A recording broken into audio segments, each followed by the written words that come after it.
नमस्कार स्टूडेंट्स, स्वागत है आपका study with Abha Jain channel पर।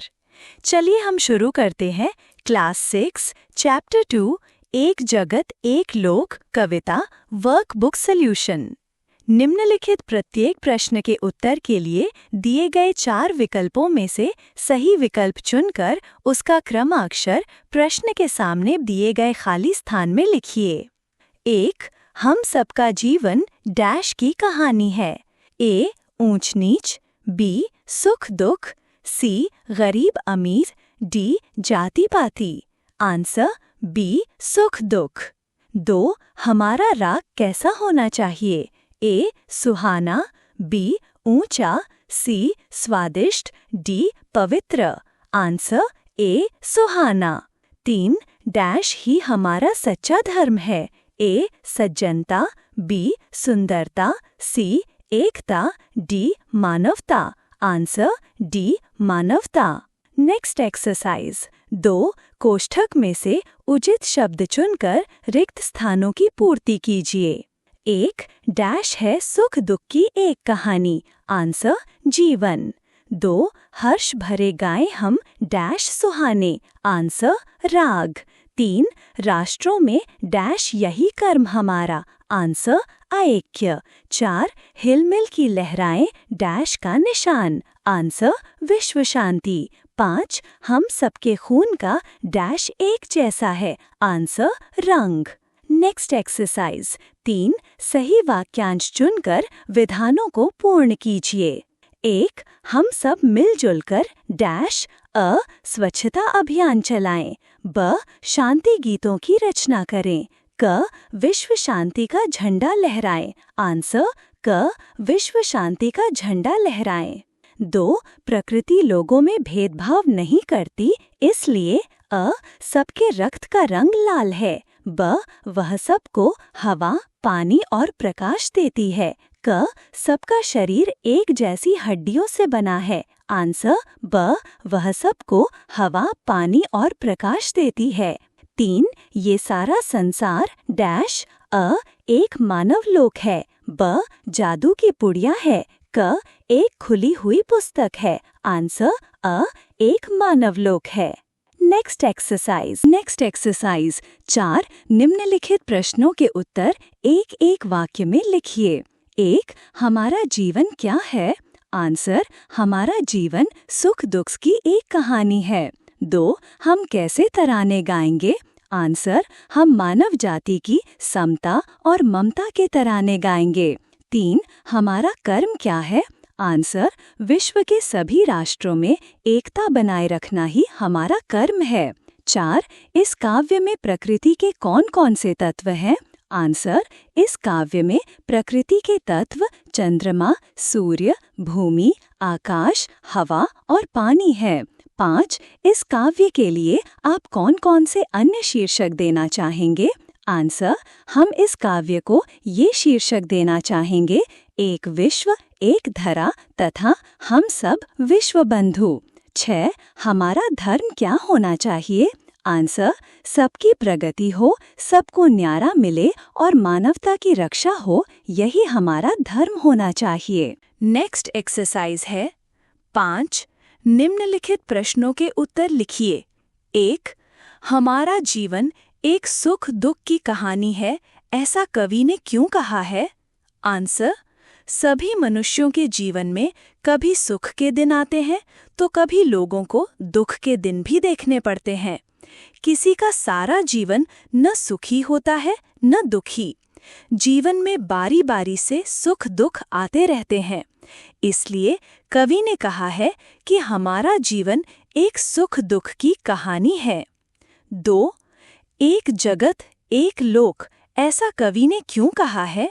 आंसर ये संसार एक मानव लोक है। एक ही चंद्रमा सारे संसार में अपनी चांदनी फैलाता है। एक ही सारे संसार को प्रकाशित करता है। दुनिया के सभी लोग एक ही धरती पर और एक ही आसमान के नीचे रहते हैं।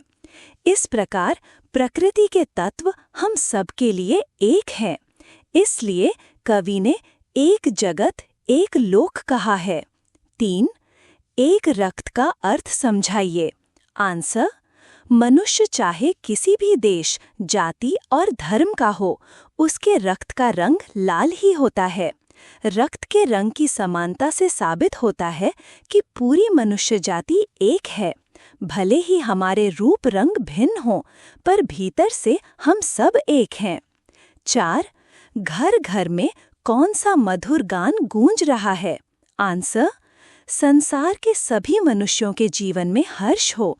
सब सुहावने रागों में अपना आनंद प्रकट करें। पूरी मानव जाति में एक दूसरे के प्रति प्रेम की भावना हो। ऐसी आकांक्षा से भरा हुआ मधुर गान घर घर में गूंज रहा है। 5. सभी नदियां अलग अलग हैं, फिर भी कवि क्यों कहते हैं कि एक ही पानी? आंसर, अभी नदियों के पानी की वैज्ञानिक संरचना एक जैसी है। सभी नदियों के पानी का मनुष्य के लिए समान उपयोग है, इसलिए कवि अलग अलग नदियों के पानी को एक ही पानी कहते हैं। 6. प्रगति, न्याय और मानव धर्म के लिए हमारा क्या कर्तव्य है? आंसर, प्रगति, न्याय और मानव धर्म के लिए हमारा कर्तव्य है कि हम सभी में एकता का भाव हो, मिलजुल कर प्रगति करें, सबके साथ न्याय हो, मानवता की रक्षा हो।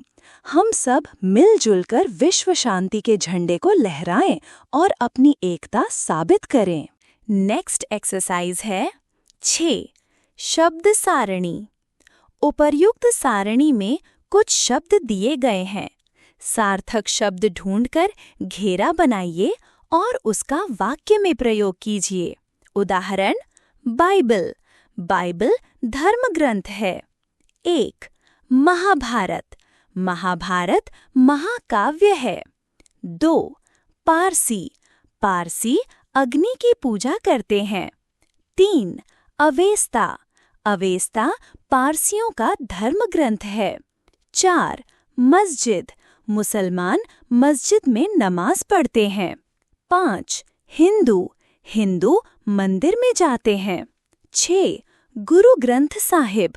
गुरु ग्रंथ साहिब सिखों का धर्म ग्रंथ है। 7. सिख। सिख गुरुद्वारा में जाते हैं। 8. मंदिर। यह राम का मंदिर है। 9. रामायण। रामायण हिंदुओं का धर्म ग्रंथ है। 10. साईं। साईं एक संत थे। 11. मुस्लिम। ईद एक मुस्लिम त्योहार है। नेक्स्ट एक्सरसाइज है 7. विरुद्धार्थी शब्दों की जोड़ी मिलाइए। विरुद्धार्थी शब्दों का मीनिंग है ऑपोजिट वर्ड्स। 1. पास का ऑपोजिट है दूर। 2. शुभ का ऑपोजिट है अशुभ। 3. चेतन का ऑपोजिट है जड़। 4. जीवन का ऑपोजिट है मृत्यु। 5. स्वामी का ऑपोजिट है दास। 6.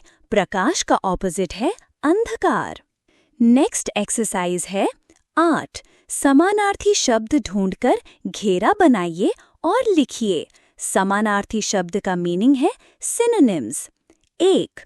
लोक का समानार्थी शब्द है विश्व, दुनिया। 2.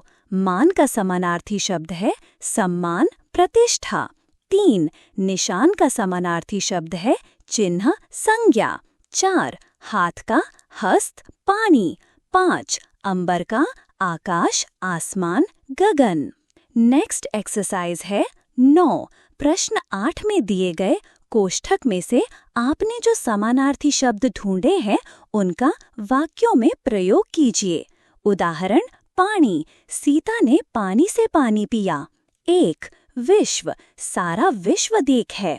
2. दुनिया। दुनिया में बहुत से देश हैं। 3. सम्मान। हम बड़ों का सम्मान करें। 4. प्रतिष्ठा। अच्छे कामों से हमारी प्रतिष्ठा बढ़ती है। 5. चिन्ह। यह किसी के पैर का चिन्ह है। 6. संज्ञा। दरवाजे पर कोई संज्ञा नहीं है। 7. हस्त। हस्त की शोभा दान है। 8. आकाश। आकाश का कहीं अंत नहीं है। 9. आसमान। आसमान का रंग नीला है। 10. गगन। धीरे धीरे गगन बादलों से छा गया। नेक्स्ट एक्सरसाइज है 10. नीचे दिए हुए चौरस में से उदाहरण के अनुसार संज्ञा शब्द बनाइए और वाक्य में प्रयोग कीजिए। उदाहरण, यह फूल सुंदर है। 1. कमल, तालाब में कमल खिले हैं। 2. सागर, सागर की शोभा दर्शनीय है। 3. भारत, भारत विशाल देश है। 4. हिमालय, हिमालय सबसे ऊंचा पर्वत है। 5. आरती, मंदिर में आरती के समय बहुत भीड़ होती है। Next exercise 11. प्रकृति के बारे में 5 वाक्य लिखिए। 1. प्रकृति वह है जो हम अपने आसपास देखते और महसूस करते हैं। 2. प्रकृति सभी जीव जंतुओं के जीवन को वास्तविक प्राकृतिक स्रोत, आनंद और अच्छाइयों से भर देती है। 3. प्रकृति केवल खुशी का स्रोत ही नहीं बल्कि यह शिक्षा भी प्रदान करती है। 4. प्रकृति से हमें जीवन की उपलब्धियों का पता चलता है। 5. प्रकृति में कई तरह के फूल हैं जो हमें मुस्कुराना सिखाते हैं। तो बच्चों, हमने एक जगत एक लोक कविता की एक्सरसाइज देखी और समझी। वीडियो पसंद आया हो तो लाइक करें, शेयर करें और ऐसी ही और वीडियो के लिए study with Abha Jain channel को सब्सक्राइब जरूर करें। मिलते हैं अगले वीडियो में, तब तक पढ़ते रहिए और मुस्कुराते रहिए।